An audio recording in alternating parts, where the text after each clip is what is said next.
décoller pour les Caraïbes dans un instant ici de Montréal. On voit le cliché, un jet privé dans lequel je voyage une grande partie de l'année. Évidemment, c'est financé par mes entreprises et je loue à l'heure ce type de jet privé pour voyager. Mais on voit ce cliché, on peut voir la même chose aussi avec une voiture de bonne qualité, une voiture exotique, une Ferrari, une Lamborghini. On peut voir la même chose avec une très belle maison, de l'argent, des très beaux vêtements. Mais ce que je veux vous dire, c'est que tout cela n'arrive pas par hasard.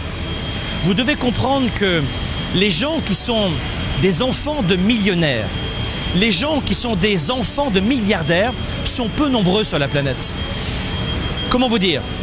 Être un fils d'eux, c'est une anecdote.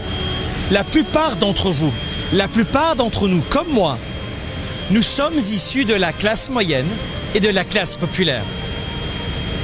Je suis personnellement issu de la classe populaire. On mangeait de la viande une fois par semaine, ça aussi c'est cliché mais c'est la vérité. J'ai été élevé dans le quartier de la Grange d'Orel à Avignon, au sud-est de la France. J'habite ici au Canada, en Floride et dans les Caraïbes. Mais tout ce style de vie-là que l'on voit maintenant, c'est pas fait en une minute. Je travaille depuis l'âge de 11 ans. Je travaille encore aujourd'hui 90 heures par semaine, dans de meilleures conditions. Et c'est vraiment pas du tape à l'œil, c'est un outil de travail. Mais tout cela n'a été possible que pour une seule raison. Parce que j'ai su saisir les opportunités. Et la deuxième raison, c'est qu'il faut savoir rebondir quand vous avez un genou à terre. Vous avez un genou à terre.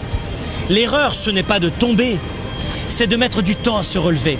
Les gens, les entrepreneurs, les sportifs de haut niveau, les artistes de talent, les papas, mamans extraordinaires, il n'y a pas que l'argent, il y a des gens très très heureux et que vous ne connaissez pas et que je ne connais pas.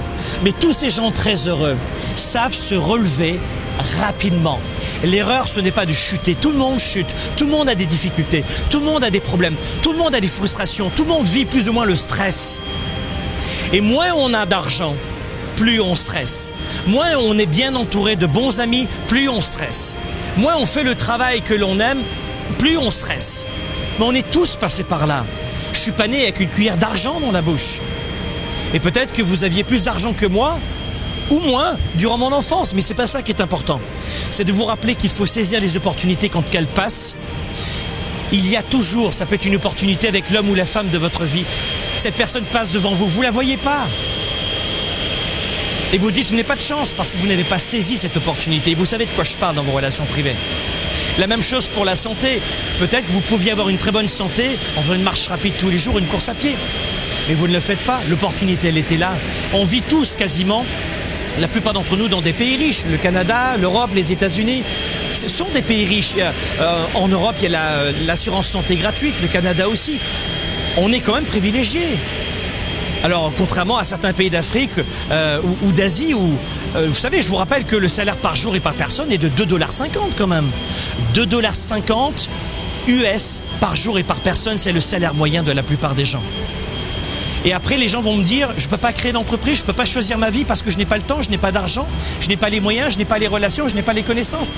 Mais vous savez très bien que ce sont des excuses qui, à l'âge de 70, 80 ans, une fois que tout sera terminé, ne seront que des remords indélébiles.